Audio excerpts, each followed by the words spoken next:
This episode of Writing Excuses has been brought to you by our listeners, patrons, and friends. If you would like to learn how to support this podcast, visit www.patreon.com/writingexcuses. Season 19, Episode 50. This is Writing Excuses. All systems go. 15 minutes long. Because you're in a hurry. And we're not that smart. I'm Mary Robinette. I'm Dongwan. I'm Aaron. I'm Dan. That was me. All systems going. I don't know if the microphone picked that up well.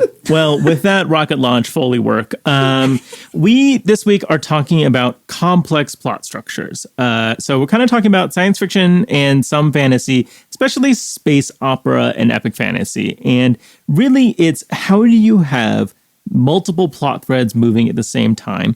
Things that are dependent on each other, things climaxing at different points, and keep all of those balls in the air, keep it all straight in your head, and not lose the thread for yourself or overwhelm your reader. How do you eat an elephant one bite at a time? How do you... I can't hold a huge plot in my head all at once. I have to break it down into pieces. I have to write some of those pieces down and set them aside so that my brain can focus on the next piece.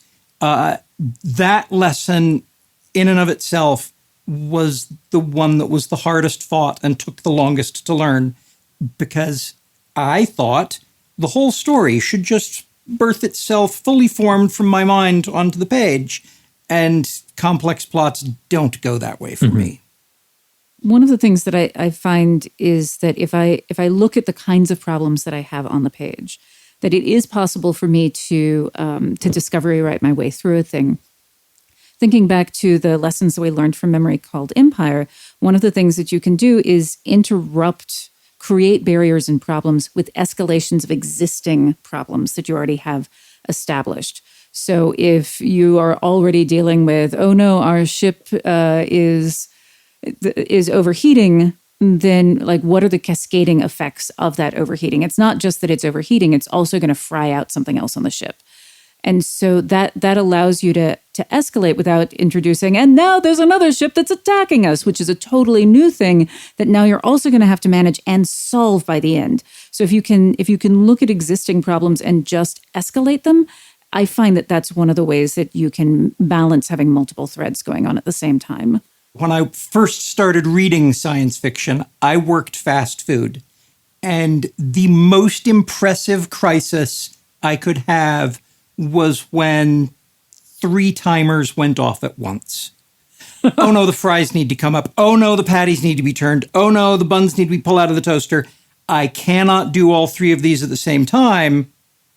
Something's got to give. Somebody's going to get burnt buns. But just that principle, knowing that you don't need to have another spaceship attack, you can just have 2 of these problems you've been building come to a head at the exact same time so that your protagonist has to choose. Yeah. Mm-hmm. I kind of wish that we had used "Somebody's Gonna Get Burnt Buns" as the title of our relationship segment. Well, it's better than having burnt meat cubes. Meat cubes and burnt buns. This is going to be the name of my next band. Exactly. Well, one thing I think about as we're talking about these escalating problems and things like that is also the utility of having multiple points of view, right?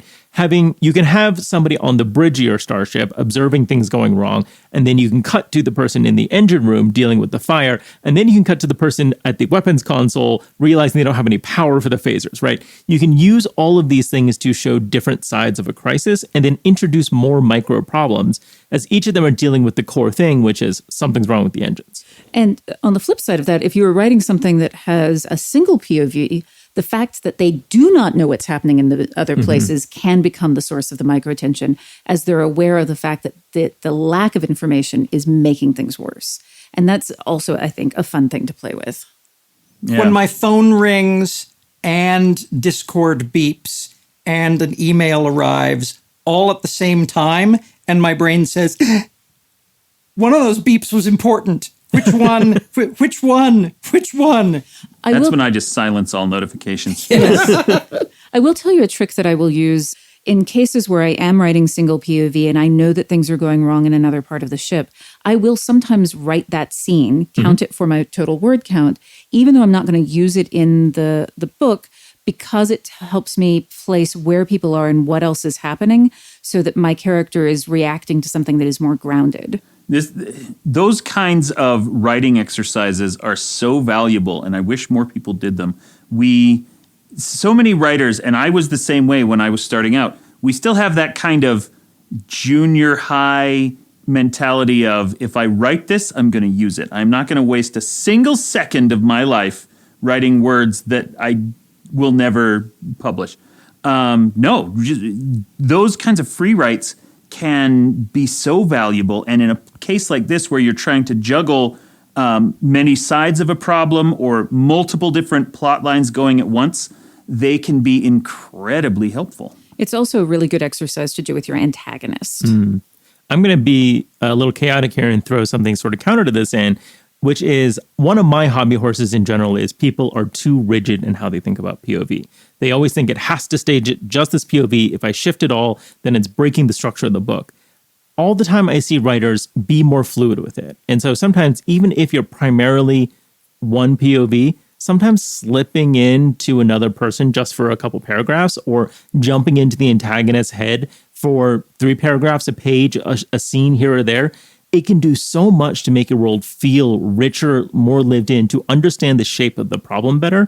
And 95% of your readers aren't going to get mad, right? Maybe there's that one person on Goodreads yelling about it, but you can safely ignore that person most of the time if everyone else is liking it, right? So I just want to encourage everyone to think more openly about how you use POV and realize you can be more flexible with it than I think a lot of writers starting out realize. But I think there are a lot of really fun structures, like in the middle of the spaceship blowing up, you know, if you're like 10 things my character X really wishes she knew right now, and then like wrote them all out, like put that in the middle of your scene. Yeah. Will you use it? Maybe not. But like that Maybe is something that could go in the middle of your story because it's something that's really, really fun. I love structures like that. I will say that Archive of Our Own and fan fiction in general have really great random POV structures because people are trying to fill in the gaps of larger stories. So it could be great to go in there and look at like, what are the things like 6 times their glances met and 1 time they didn't? There's no such thing as wasted words. I can't remember the name of the song, but there's a verse, but the words get in the way. I so very, very often realize that I can't write the thing that the story is telling me I need to write next because there are words in the way in my head. And just write those words, maybe in a different document, maybe in a different chapter, maybe on the refrigerator, on note cards, it doesn't matter, but get those words out of the way because that's how you get the words that you need. Speaking of juggling multiple plot threads, we need to take a break. Hey friends, the 2025 retreat registration is open. We have 2 amazing writing retreats coming up, and we cordially invite you to enroll in them. For those of you who sign up before January 12th, 2025, how is that even a real date? We're offering...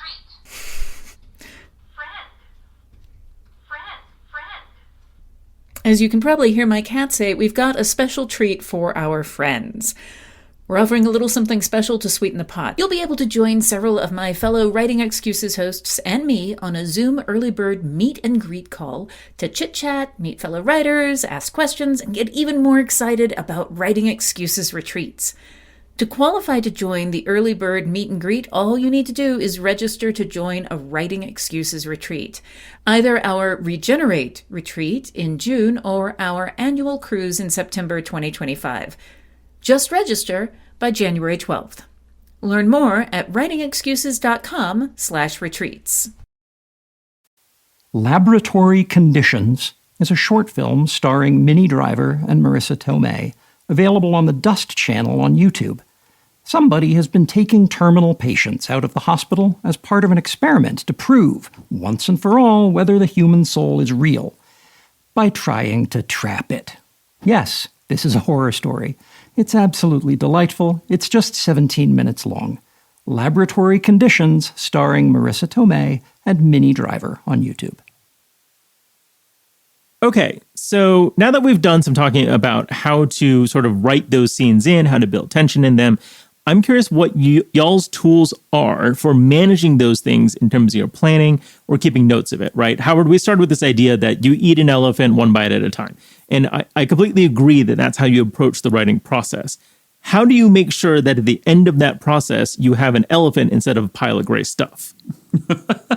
Well, I mean, if this is post eating the elephant, Oh, wow. This is my fault. I should not have gone we're in that not building an direction. elephant one bite at a time. Reverse I tell you, building you it. mix your So- metaphors correctly. And What I try to do, if I am an outliner and I like to put together a really good outline before I start writing, but in cases where I am not able to do that because I am on a tighter deadline or I am working with something else or I have decided halfway through my book that everything sucks and I'm going to change it all, the first thing I try to do is at least figure out what the major beats of each plot line is going to be. Is there a midpoint where they change? Is there a distinct moment where they go from reacting to acting? Is there an all is lost moment? Is there an inciting incident? And not every plot needs all of these. If I want, the main antagonist to come across as, impenetrably undefeatable, then yeah, they're not going to get an all is lost moment because that will just make them look weak. If I need an antagonist who we sympathize with more, then maybe I'll give them an all is lost moment that looks like the heroes have succeeded, and then they are able to turn it around.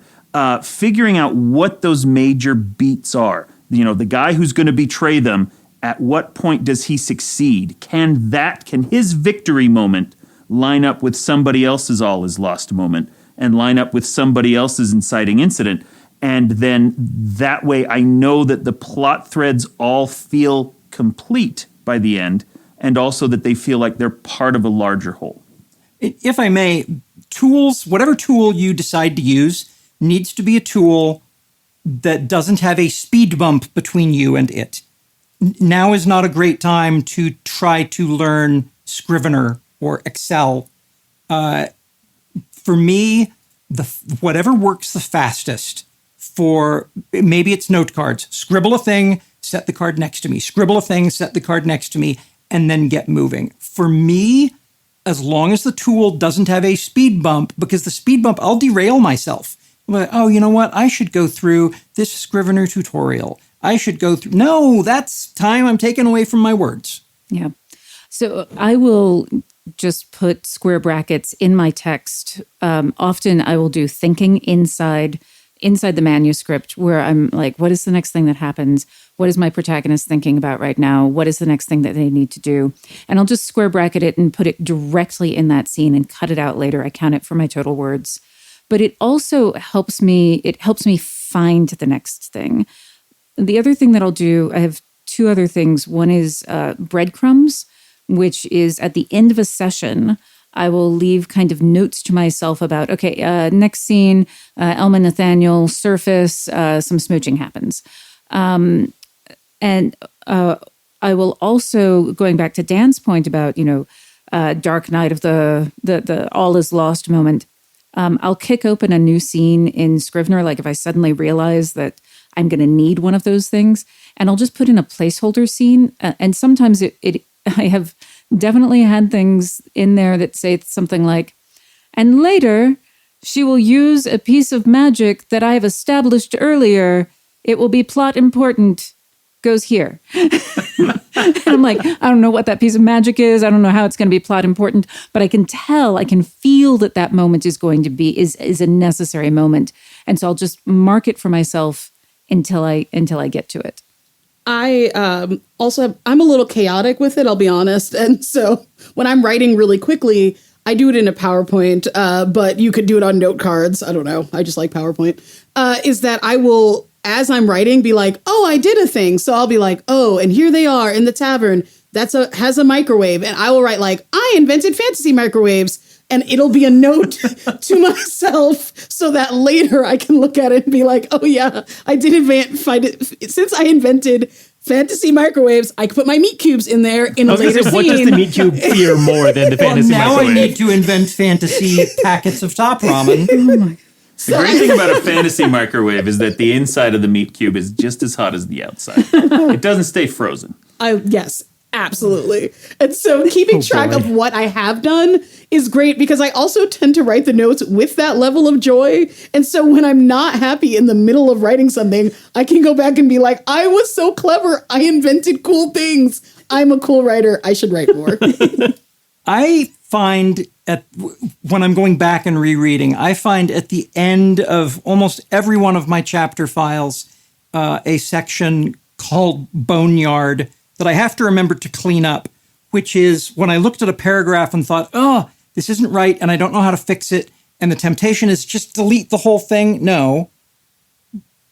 Copy the whole thing to the clipboard, throw it to the end of the document, throw a bunch of line feeds in front of it so I don't have to look at it anymore, but I don't throw away any words. Yeah. One, because word count, and two, because the first time I wrote those down, I wrote them because something felt right about them.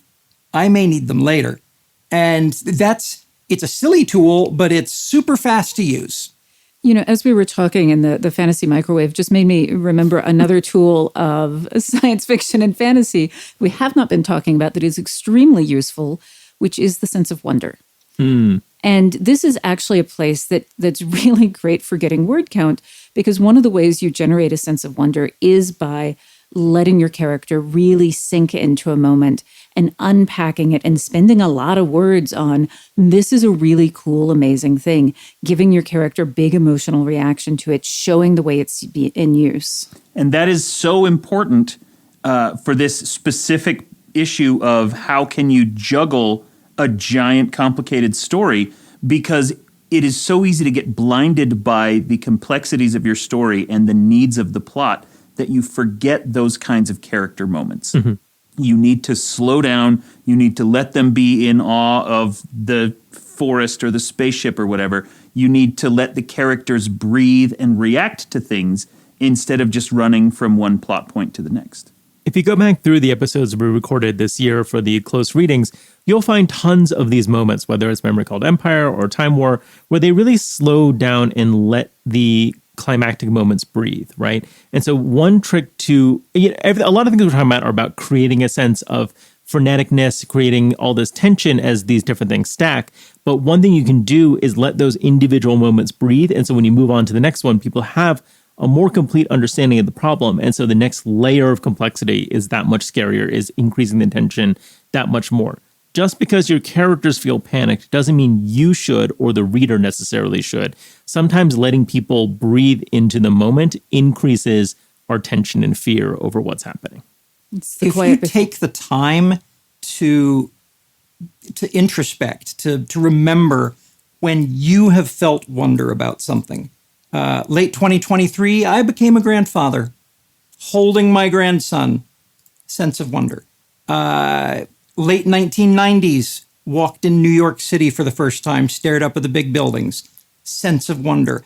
I draw on these all the time when I write, because the feelings that I have about those things are far more important than any description I could give of them.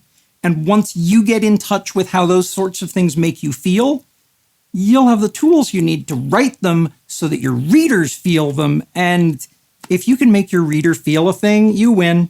Exactly. And sense of wonder and tension are not at odds, right? I had the good fortune to climb Angel's Landing at Zion National Park recently. And when you get to the top of it, it's very steep. It's a very difficult climb. You're there. Every single person looks down at how far down it is and says, oh God, we have to climb back down this now, right? There is that sense of wonder being up there and seeing the view. There's also the forced realization of that's a long way. We got to go back down at this point, right? So you can embed the tension, embed the complexity of what comes next in the interaction with the thing that is giving them that wonder, right? So don't think that slowing down and giving people those moments means you're somehow deflating the action. You're actually increasing it by showing how incredible the thing is. And with that, I think I have some homework for you this week. So what I'd like you to do is take a piece of technology that you've already introduced into the story and find out a new cool way you can use it in the next scene that you're writing. This has been Writing Excuses. You're out of excuses. Now go write. Have you ever wanted to ask one of the Writing Excuses hosts for very specific, very you-focused help? There's an offering on the Writing Excuses Patreon that will let you do exactly that. The private instruction tier includes everything from the lower tiers, plus a quarterly one-on-one Zoom meeting with a host of your choice. You might choose, for example, to work with me on your humorous prose, engage Dongwan's expertise on your world building, or study with Aaron to level up your game writing. Visit patreon.com/writing excuses for more details. Writing Excuses has been brought to you by our listeners, patrons, and friends. For this episode, your hosts were Mary Robinette Kowal, Dongwan Song, Aaron Roberts, Dan Wells, and Howard Taylor. This episode was engineered by Marshall Carr Jr., mastered by Alex Jackson, and produced by Emma Reynolds. For more information, visit writingexcuses.com.